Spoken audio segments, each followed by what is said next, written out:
I've got nothing this time, so, insert some kind of intro here, I guess. They're Gone. Written by Jack Ripper. It's quiet now.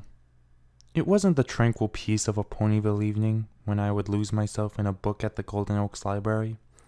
This was complete and utter silence. It was deafening. My ears rang, attempting to hear something, anything that would seize this silence. But there was nothing, only the sound of my own heartbeat, accompanied by my heavy breathing. I wishfully gazed at the stained glass window of my friends and I, remembering their faces as if I'd seen them only yesterday. In truth, a long time has passed. Equestria is finally stabilized now. Order has returned to Canterlot once again, and Celestia has assured me that such an event will never happen again in equestrian history. Comforting lies, surely. Not even a nigh omnipotent diarch such as her could make a prediction like that. She's a saint, not a prophet. I put a hoof to the window, not feeling the warmth that likely emitted from the glass pane. I would have been crying if I had any more tears to shed, but I had long since dried out, a husk of what I used to be.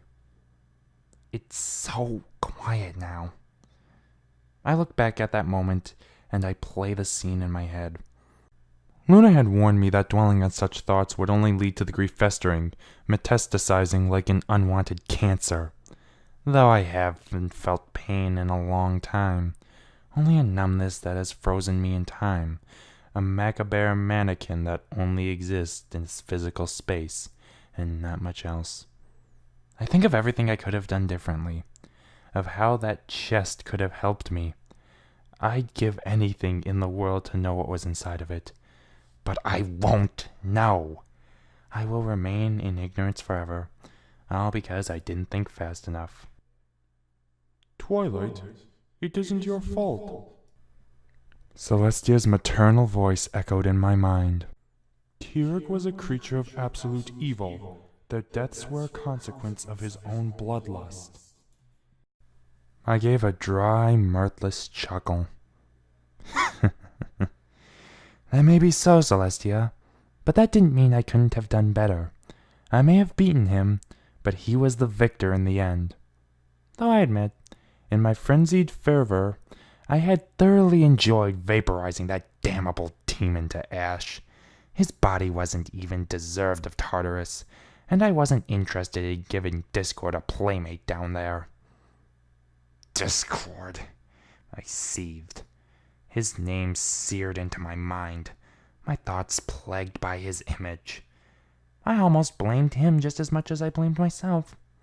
Even with all the sadness I'd felt in my heart, there would always be room to despise his existence. I never thought I was a pony who was petty enough to savor justice so much, like a foal enjoying a saccharine treat. I had tried to turn him into ash as well. Unfortunately, the Lord of Chaos is immoral.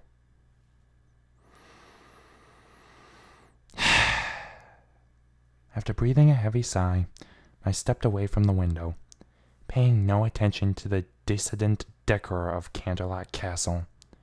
I approached a set of doors and gently pushed them open with my magic. I finally decided that I needed some fresh air, and that I wanted to hear the sounds of the birds chirping to rid myself of this Celestia damned silence. Fluttershy. I choked back an unwanted breath as images of the kind Pegasus flashed across my mind. Her melodic voice chimed in my ears, a soothing maternal harmony in it of itself. We're not worth it, Twilight! Well, evidently, it was always too good to be true. Even Fluttershy couldn't tame chaos. Discord was too much, even for her. Glancing down at the garden, I slowly made my way down the steps, shivering slightly as a stray breeze ran through my coat and mane. It was still quiet out here. The wildlife may have sensed my roar of despair that certainly radiated off of me, for they were normally active at this time of day. Instead, they distanced themselves from me as much as possible. Maybe it was out of respect, though that was an unlikely probability. I didn't know. I just wanted to hear them today.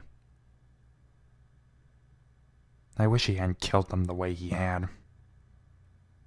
I wish I could have at least seen their bodies at their funeral. I made sure that their coffins were buried by the ruins of my old home. I exhaled. My breath slowly sapped from my lungs as my body deflated in apathy. I made no effort to retain nor restrict the air seeping from my snout, and only unconscious necessity forced me to breathe in once more. It was somewhat comforting, to say the least, the funeral. Back then, the adrenaline was still coursing through my veins. I was too focused, too desperate to take it all in at once. I had to stay alive and beat him. I had to do it for my friends and for the good of Equestria. It was my role as Princess Twilight Sparkle. I gave a lifeless smirk. What role did I have now? Tyrk is dead, Discord has been imprisoned, and my friends are... they're gone. What good is a princess of friendship without friends? I shared only the company of misery now. I couldn't remember how long I had been sitting in that garden. Too long, I suppose, for the sun was at its apex in the sky when I had come out. Celestia's golden rays were beginning to paint the horizon a spectacular array of reds, oranges, and pinks, a kaleidoscope of color that was absolutely phantasmic to the naked eye. Soon, we would give into Luna's night sky, adorned with stars that almost seemed to bleed into the foreground, a black abyss that was more akin to a loving mother's embrace than a cold, unknown predator. I hated it. I hated it all. I hated how perfect it was, how beautiful it was.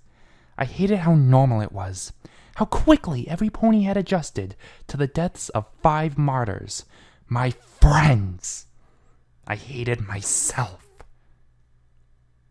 I hated how I couldn't do anything to stop him. I hated that he killed him in such a brutal fashion without even batting an eye. I hated how sorry Discord looked as I attempted to erase him from his pitiful reality. I hated how he didn't even try to fight back when I had finally given up and sent him to Tartarus for the rest of eternity. I hated that I won. I stood at the peak of Canterhorn Mountain, gazing down from the seemingly endless height, towering over the rest of Equestria like a beacon of power. I was a hero. I had defeated the biggest threat the world could ever imagine. Tyrk was a beast that could destroy cities without breaking a sweat, and I had destroyed him against all odds, even when I was certain that I would fail. I wish I had lost. At least then. I shook the thought out of my mind as the harsh winds whipped my mane into my face. I adopted a stern glare as I looked into the orange sky. Rainbow Dash would have loved to have flown in this. How about a quick race, eh, Twy? I smiled. Good idea, Dash. With a steady takeoff, I flew high into the sky, savoring the weightlessness of my body as my wings carried me through the air. Race it down to the bottom of Canterhorn Mountain, Twy! My smile broadened as I dove to the earth, ignoring the ache that was beginning to form in my wings as I rapidly gained speed. I might have lost my friends, but that doesn't mean I've forsaken our friendship. I pushed myself harder and harder, not caring that I was running out of time to stop myself from crashing into the ground. They will always be with me, deep down in my heart. I just have to find them. I have to fight my way to them. I have to push myself as hard as I can if I want to be with them again. See you soon, girls.